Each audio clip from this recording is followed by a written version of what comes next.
ओम श्री साईनाथाय नमः। ओम श्री साईनाथाय नमः। ओम श्री साईनाथाय नमः। सभी साईं भक्तों को नमस्कार। साथियों, कथा प्रारंभ करते हैं। जैसा कि पिछले भाग में आपको सुनाया था,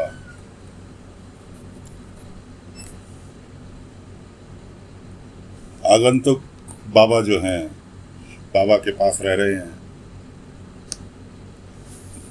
जिन्हें की साईं बाबा भी बाबा करके संबोधित दे रहे हैं।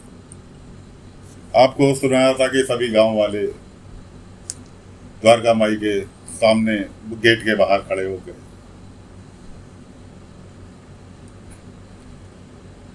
इंतजार कर रहे हैं कि कब साईं हमें अंदर आने की आज्ञा दें।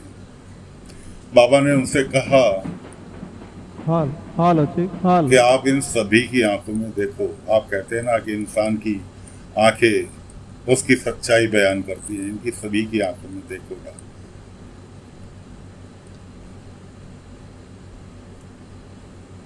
कि क्या ये आपको अपना परिवार नहीं लगते? उधर गांव वाले एक एक करके कि बाबा हम आपका पूरा ध्यान रखेंगे, बाबा हम आपको किसी तरह की परेशानी नहीं होने देंगे। हर ग्रामीण अलग अलग तरह से उनसे एक तरह से प्रार्थना कर रहा है। आखिरकार बाबा पसीज गए और सभी शिरडी वालों से कह दिया कि नहीं भाई, आज से आप सभी लोग मेरा परिवार हो और द्वारका माई में आप सभी लोग आ सकते हो।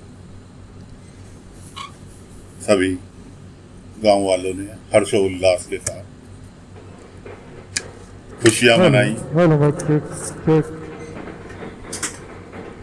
उधर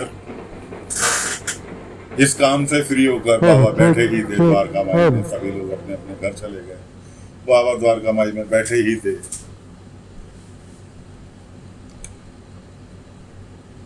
कि सुबह का वक्त था। 11-12 बजे होंगे। एक ग्रामीण भागता हुआ बाबा के पास आया कि साईं, मेरा बेटा जो है 6-7 साल का, उसका बेटा, कि खाना पीना कुछ नहीं खा रहा, इस कारण उसे बुखार हो गया। कि क्यों हो गया? बाबा ने पूछा क्यों हो गया? कि हुआ ये कि आज रोजाना लड्डू गोपाल जी का हमने घर में स्थापित किए हुए हैं।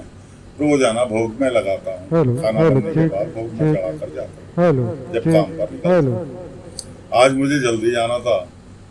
मैं पत्नी से कह गया कि लड्डू गोपाल जी का भोग नंदू के हाथ, नंदू नाम था बच्चे का, कि नंदू के हाथ लगवा देना। माँ ने थाली सजा के नंदू के हाथ में के लिए लड्डू गोपाल जी को भोग लगा। उसने, बच्चे ने लड्डू गोपाल जी के आगे थाली रखी कि लड्डू गोपाल जी खाना खा लो, उसके बाद मुझे भी खाना है। बोला लड्डू गोपाल जी कहाँ खाने वाले थे? और खड़ा रहा। आप जब तक नहीं खाओगे मैं खाना नहीं खाऊंगा। माँ बुलाने के लिए आई, बेटा खाना खा ले। लड्डू गोपाल जी ने तो खाया नहीं। पिताजी कह कर गए कि जब तक ये नहीं इनको भोग लगाना उसके बाद में खाना। अब ये तो खा लें तो जब तो खाऊं। माँ ने बहुत समझाया, बच्चा हट्टी था, उसने जिद पकड़ ली, नहीं खाया। बाबा ने कहा चलो मैं देखता हूँ। अगले दिन पूरा दिन का भूखा। अगले दिन बाबा पहुंचे। बाबा ने तुम माँ बाप से कहा कि तुम लोग बाहर जाओ, मुझे तुम्हारे बच्चे से कुछ अकेले में बात करनी है। कि घर के दरवाजे बंद कर जाना और लड्डू गोपाल जी के भोग के लिए थाली सजा के पुण्य भूमि पवित्र कमरे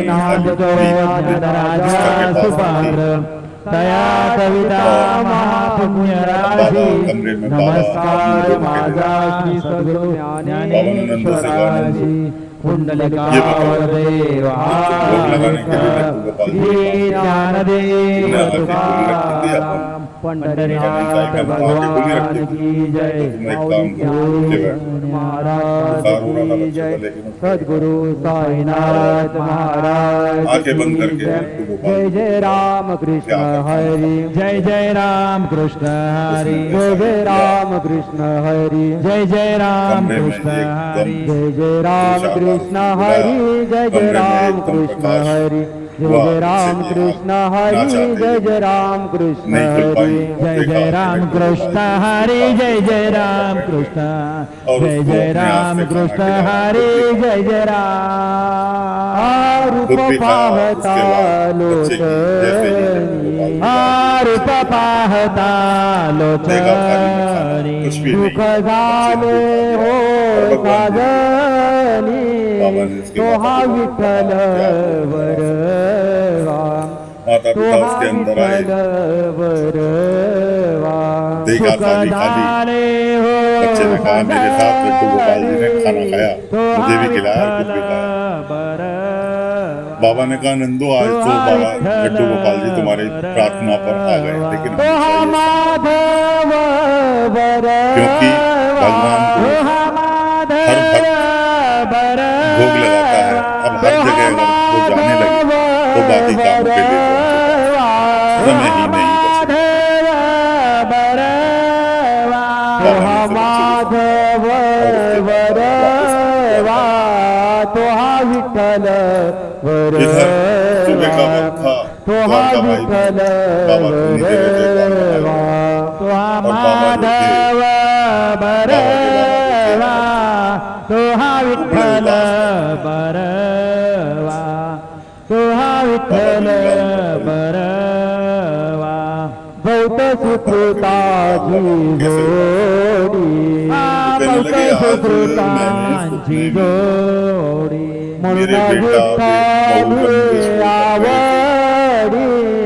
तोहा विठ्ठल वरवा। तोहा विठ्ठल वरवा।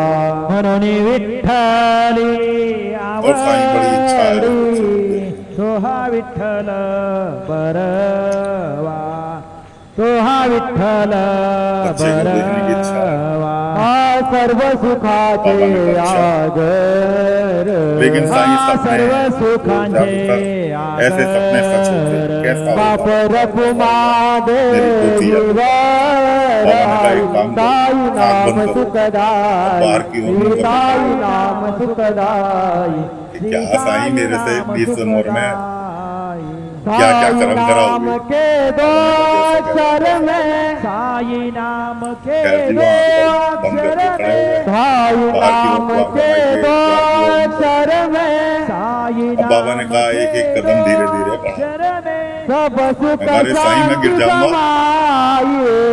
सब सुख शांति समाये। सब सुख शांति समाये। द्वारका माई के गेट तक एक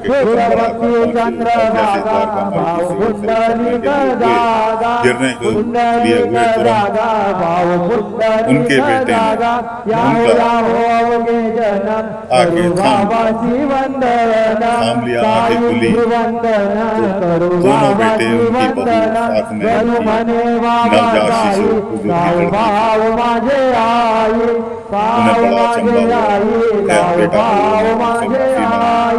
सद्गुरु साईनाथ महाराज की जय। अब रहस्य तब खुला। उन्होंने कहा बाबा हमारे सपने में रात एक फकीर आए थे और उन्होंने हमें हमारी गलती का एहसास कराया और आपका हमें पता बताया, क्योंकि हमें तो ये नहीं पता था कि आप कहाँ हैं, कि शिरडी में द्वारका माई में आप मिलेंगे। इसलिए हम बीवी बच्चों समेत आपको लेने के लिए आ गए। उन फकीर की बड़ी बड़ी मेहरबानी, उनके बाबा के मुंह से निकला सब साईं की लीला है। अब बेटा बहू कहने लगे कौन साईं? उन्होंने पलट के इशारा किया बाबा जहां बैठते थे पत्थर पर वहां बैठे। ये रहे मेरे साईं। उनकी ओर सारे किसानों के मुंह खुले रह गए। कहने लगे यही तो बाबा आए थे हमारे सपने में आपकी खैर खबर देने के लिए। खैर जी, सभी ने बाबा को से आशीर्वाद लिया। अब वो जिद करने लगे कि हमारे साथ बंबई चलो, आपके बिना घर सूना है, हम आपको अपने साथ रखेंगे, आपको किसी तरह का कष्ट नहीं होने देंगे। बाबा ने कहा नहीं भाई, अब मैं यहाँ अपनी सारी जिंदगी शिरडी में ही बिताऊंगा। कि तुम तो गिनती के 4 जने 5 जने हो परिवार के रूप में, शिरडी मेरा पूरा परिवार है। इतने बड़े परिवार को छोड़कर मैं कहीं नहीं जाऊंगा, मैं यहीं शिरडी में बाकी की ज़िंदगी मैं यहाँ शिरडी में ही बिताऊंगा। तुम्हें किसी तरह की कभी भी मिलना हो, किसी तरह की कोई भी राय लेनी हो, मिलना हो, कोई भी परेशानी हो, शिरडी आकर मुझसे मिल लेना। फिलहाल मैं शिरडी छोड़कर नहीं जाऊंगा। इस तरह से कहकर उन्होंने अपने बेटा बहुओं को विदा कर दिया वापस। खुद रुक गए शिरडी में ही। अगले दिन बाबा ने खिचड़ी बनाई। 2-4 जने और भी आए हुए थे और शिरडी के प्रमुख लोग, भाई जमा, पाटिल जी, तात्या, सभी लोग जमा थे। बाबा ने खुद खिचड़ी बनाई और सबको परोस दी। खिचड़ी खाकर कहने लगे कि साईं खिचड़ी बहुत स्वादिष्ट बनी है। बाबा ने कहा खिचड़ी बनानी मुझे मेरी गोमती काकी ने सिखाई। उस दिन से मैं खिचड़ी अच्छी बनने लगी। कि साईं गोमती काकी कौन है? रामदास जी और गोमती काकी पहले शिरडी में ही रहा करते थे। दोनों एक तरह से लक्ष्मी नारायण का रूप थे। और एक दिन मैं भिक्षा के लिए गया हुआ था, वो द्वारका माई मिलने के लिए आई। मुझे आने में देर हुई, उन्होंने मेरे लिए खिचड़ी बनाकर तैयार कर दी। खिचड़ी बनाकर तैयार कर दी, खाई, बड़ी स्वादिष्ट लगी। और उनसे मैंने उसकी बनाने का तरीका पूछा तो उन्होंने मुझे तरीका बताया। इस वक्त वो लोग कहाँ हैं?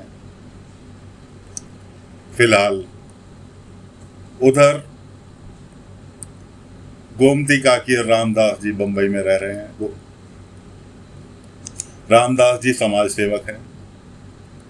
उधर बाबा पहुंचे गोमती काकी के पास। 15 साल का समय बीत चुका गोमती काकी को और बाबा को मिले हुए। तो बाबा पहुंचे गोमती काकी के पास कि गोमती काकी आज खिचड़ी खानी है। गोमती काकी खाना परोस रही थी।